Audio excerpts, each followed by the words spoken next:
O patrimônio cultural em pauta na rádio da Universidade. Momento do Patrimônio. Produção e apresentação, Guta Teixeira e Diego De Vincenzi. Boa noite, ouvintes. Momento do Patrimônio apresenta hoje o segundo da série de 4 programas sobre a recuperação do patrimônio histórico de Porto Alegre. Nossa entrevistada é a arquiteta Briane Bica, coordenadora do PAC Cidades Históricas na capital do estado. Graduada em Arquitetura e Urbanismo pela URGS, Briane é especialista em conservação arquitetônica pelo Centro Internacional de Estudos para a Conservação e Restauração de Bens Culturais de Roma, Itália. Doutora em Estudos Urbanos e Organização do Território pela Universidade de Ciências Sociais de Grenoble, França, e pós-doutora pelo Centro de Estudos Superiores de História da Conservação dos Monumentos Antigos da Escola de Chaillot, de Paris, França. Foi técnica em Planejamento e Preservação do IPHAN, coordenou o setor de cultura da Unesco no Brasil e o programa Monumenta, do Ministério da Cultura, em Porto Alegre, que antecedeu o PAC Cidades Históricas. Boa noite, Briane. Muito bom te receber novamente aqui. Vamos continuar a conversa sobre o programa Monumenta. Tu falaste na terça-feira passada que a área de atuação do Monumenta em Porto Alegre abrangia um perímetro muito grande, 55 hectares. Então, certamente foram realizadas muitas obras. Tu poderias destacar algumas? Na verdade, a gente começou pelas duas pontas. Uma, o Pórtico do Cais, que é uma estrutura metálica, que estava em muito más condições. Nem se sabe como é que ela estava de pé, na verdade. O que estava segurando, eu acho que era a ferrugem. A ferrugem meio que consolida, assim, né? Foi espantoso, né, o que se encontrou lá. E teve que se fazer, a gente até usou o termo um patchwork, porque como não podia desmontar, teve que se fazer por seções a substituição das peças danificadas, né? Então, esse foi na ponta do rio. Por que esse? Porque nós queríamos chamar a atenção da importância do cais do Porto para Porto Alegre. Veja só, essa celeuma com o cais se mantém até hoje, não é? Mas nós chamamos a atenção da importância daquele cais para o centro histórico de Porto Alegre. Por isso a decisão de começar pelo pórtico. E na outra extremidade, o Palácio Piratini, porque o Palácio Piratini estava com problemas muito sérios com a ornamentação da fachada. Uma ornamentação muito pesada e que estava começando a ceder. Inclusive houve até o brasão, quase caiu em cima de uma pessoa, podia ter acontecido algo bem sério. Então o monumento se encarregou de fazer as 4 fachadas, a consolidação da ornamentação do Palácio Piratini. Mas aí eu tenho que fazer um parêntese. O monumento foi montado assim, diferentemente do PAC. Os estados e municípios tinham que entrar com uma contrapartida de 30%, que poderiam, inclusive, dividir com a iniciativa privada, como, por exemplo, os recursos da LI que entraram, no caso da Igreja das Dores, integralizando esses 30%. Então, a obra do Palácio Piratini foi feita com recursos do Estado, exatamente para o Estado poder fazer outras obras com recurso do monumento, porque para cumprir esses 30% de recurso local, a gente chamava de cesta local. Não é? Como também o município depois fez toda a Praça da Alfândega e o módulo de serviço, foram feitos com recursos do município de Porto Alegre, da Secretaria da Cultura, também para cumprir esses 30% da totalidade. Então, o monumento entrava com 70%, Estado, município e iniciativa privada com os outros 30%. Então, continuando a responder a tua pergunta, depois do Pórtico e do Piratini, foram enfrentados, então, o MARGS, o Memorial, a Biblioteca Pública, a Igreja das Dores, o Museu de Comunicação e a Pinacoteca. Essa foi a última a ficar pronta. Então, esses foram feitos integralmente com recurso federal, com esse 70% do recurso federal. E mais os imóveis privados que receberam financiamento, que foram em número de 15. Eu posso citar o Clube do Comércio, a Catedral Anglicana da Rua da Praia, não é? dois condomínios residenciais também. Então, foi um programa assim, bem amplo. E outra coisa interessante também é que ele tinha ações culturais. Ele tinha a possibilidade de financiamento de ações culturais que reforçassem essa valorização do centro, porque o Monumenta, a intenção dele é valorizar as áreas centrais das cidades. Se usa até muito esse termo revitalização. Em outras cidades se usou muito, e aqui nós, desde o começo, nós dissemos o Centro Histórico de Porto Alegre ele é muito vital, não precisa de nenhuma revitalização. Felizmente, porque muitas funções centrais permaneceram. Né? As pessoas, mas o centro tem que ser revitalizado. Nada, ele tem que ser qualificado. Mas não revitalizado, porque são 200 mil pessoas ou mais, até por dia, que passam ali. Não é? Na época, eu me lembro que a EPTC tinha feito uma contagem, isso eu estou falando em 2002, 2001, 2000, passavam já 90 mil pessoas pela rua, entre o calçadão da Rua da Praia e da 7 de Setembro. Então, não dá para falar num centro histórico desvitalizado, sem vida, né? Então, essa é uma grande vantagem de Porto Alegre também. Briane, sobre as ações culturais do Monumenta. Essas ações culturais do Monumenta foram importantíssimas para o reforço do centro histórico.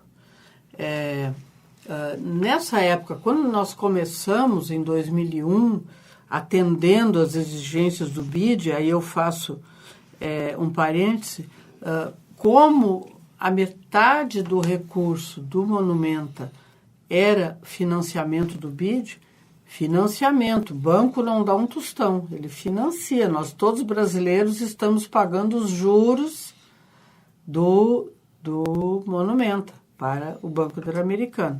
Bem, mas o banco, como ele tinha experiência de grandes programas, ele que dava as normas do funcionamento do Monumenta. Conforme o Monumenta foi tomando velocidade, as cidades foram criando as suas equipes, entendendo melhor a mecânica, o BID devagarinho foi se retirando e o IPHAN, do ponto de vista gerencial, foi tomando lugar. Não é? Mas, voltando a Porto Alegre, naquela época, pouco se falava que Porto Alegre tinha um centro histórico. Não é? Com esse tombamento dessa área que eu descrevi para vocês, do Piratini até o Pórtico do Cais, começou, e tudo que a gente, na rádio, na TV, a gente sempre, a gente fez centenas de palestras e a gente sempre reforçava, Porto Alegre tem um centro histórico como as demais cidades históricas brasileiras. Só que nos falta o elevador Lacerda para unir a parte baixa portuária com a parte de cima administrativa religiosa. Tem a nossa General Câmara, que é tão feiosa. E aquilo, devagarinho, a cidade foi introjetando que ela tem um centro histórico. Tanto é que, num determinado momento, lá por 2007, 2008, os Correios criaram uma denominação de centro histórico e não mais centro. Hoje, se a gente vai lá, tá, Rua General Câmara, centro histórico. E aí muitas empresas também começaram a colocar na sua localização, bar, não sei o quê, Centro Histórico de Porto Alegre. Isso devagarinho foi, e conforme também ia progredindo a restauração dos monumentos e também o financiamento aos proprietários privados para restaurar os seus imóveis. Então, essa soma toda, e agora eu vou descrever quais foram as principais ações culturais, essa soma toda que deu que agora, quando foi a Copa do Mundo, a prefeitura já instalou Centro Histórico de Porto Alegre, nas placas, desde lá da Avenida da Legalidade já tinham as placas. Isso é uma coisa de mentalidade da cidade se reconhecer como uma cidade histórica. Claro que ela é uma cidade histórica muito mais nova. Já tinha até passado o ciclo do açúcar no Nordeste. Aqui a coroa portuguesa e a coroa espanhola ainda estavam brigando pelo território. Mas isso não deixa de fazer com que Porto Alegre seja histórica. Ela é de uma história mais recente, mas é igualmente histórica. Toda cidade é histórica. Brasília, que foi inaugurada em 60, é uma cidade já é até patrimônio mundial, de tão histórica que ela é. Então, todas as cidades são históricas. Não há que dizer, pode derrubar tudo que não é uma cidade sem história. Não. Toda cidade tem, porque a história vem da vivência dos seus habitantes, das sucessivas gerações. Não precisa ser monumento histórico da maneira como a gente entende.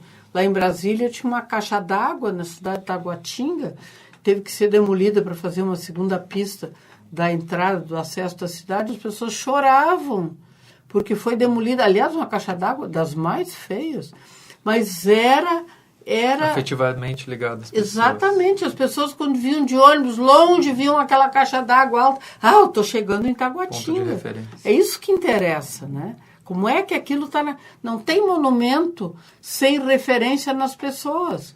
Se ele não tem uma referência nas pessoas, ele não é um monumento. Ele só é um monumento quando as pessoas se reconhecem nele, na sua história, né? Então é isso. Mas com isso, devagarinho, foi então se consolidando a ideia de que Porto Alegre tem um centro histórico. Na medida em que isso se consolida, as pessoas também ficam muito mais cuidadosas em não danificar a cidade, porque aí o conjunto do centro histórico tem valor reconhecido. Eu brinco que a gente vai ganhar essa batalha do patrimônio quando as pessoas tiverem na mente muito claro o que é o patrimônio. Como chega de manhã, logo escova os dentes, é uma ação mecânica, assim, que a gente nem pensa, agora eu vou escovar os dentes, não é? Assim tem que ser com patrimônio, não é? As ações culturais.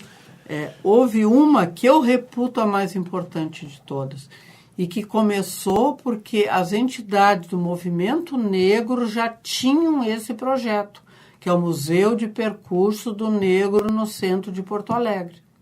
Então, e ele continua, legal, porque ele continua até hoje.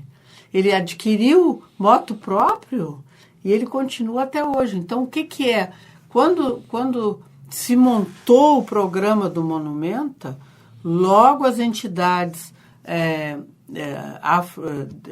da representação afro-brasileira no Rio Grande do Sul, dá para dizer, elas vieram com esse projeto pelo seguinte, o centro de Porto Alegre, por ser um porto, sempre teve uma presença negra muito forte. Muito forte. Todos os trabalhos portuários eram feitos por primeiro escravos, quando nem tinha o porto, esse ainda, né? E depois trabalhadores livres, mas sempre com uma presença muito grande. Então, na medida, isso no fim do século XIX para o XX e no início do século XX, as regras urbanísticas começaram a tornar cada vez mais difícil para essa população negra e, evidentemente, com dificuldades financeiras, com renda muito baixa, elas tiveram que ir se retirando do centro de Porto Alegre, porque começaram a exigir edificações em alvenaria, começaram a exigir edificações de 2 pavimentos, depois houve obras de alargamento de ruas que terminaram com os becos. Porto Alegre tinha muitos becos, que é onde morava essa população de renda mais baixa. E é onde havia toda essa cultura negra organizada. Né? Então, com isso, tanto é que chamava... Colônia Africana chamava o bairro da Bela Vista, do Rio Branco. Eles tiveram que ir muito para longe, não é? E essa presença da memória negra no centro foi se dissipando. Então, os movimentos apresentaram esse projeto e ele foi seguido ao longo de todo o percurso do monumento. E foram feitos marcos. O primeiro marco foi o tambor africano na Praça Brigadeiro Sampaio. Depois foi feito o Bará do Mercado. Depois foi feito... Não, a ordem não é essa. Primeiro o tambor africano, depois o continente africano no piso em pedra portuguesa da Praça da Alfândega. Depois foi feito o Bará do Mercado e, por último, agora foi feito um painel do artista Pelópidas Tebano, que é um grande artista, que é aquele colorido maravilhoso, aquele desenho extraordinário que está naquela face do chalé da Praça 15, no Largo Glênio Pérez, que é das coisas mais lindas que tem. Eu não consigo passar ali sem ficar feliz, sabe? Bacana. Então, e esse projeto, ele continua, já teve uma publicação, já tem outros marcos também definidos. Os próprios movimentos negros agora estão autonomamente apresentando projetos para a LIC, para a Lei Rouanet, né? Então, esse adquiriu vida própria. Então, nós vamos encerrar por hoje. Voltamos na próxima semana para continuar a conversar sobre a recuperação do patrimônio histórico de Porto Alegre. Boa noite. Boa noite.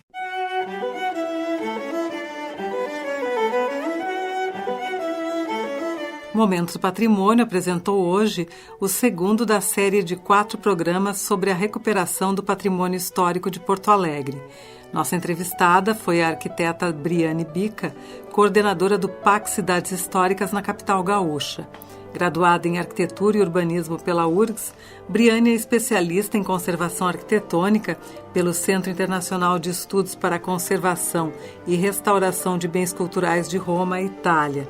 Doutora em Estudos Urbanos e Organização do Território pela Universidade de Ciências Sociais de Grenoble, França, e pós-doutora pelo Centro de Estudos Superiores de História da Conservação dos Monumentos Antigos da Escola de Chaillot de Paris, França. Foi técnica em Planejamento e Preservação do IFAM, coordenou o setor de cultura da Unesco no Brasil e o programa Monumenta do Ministério da Cultura em Porto Alegre, que antecedeu o PAC Cidades Históricas.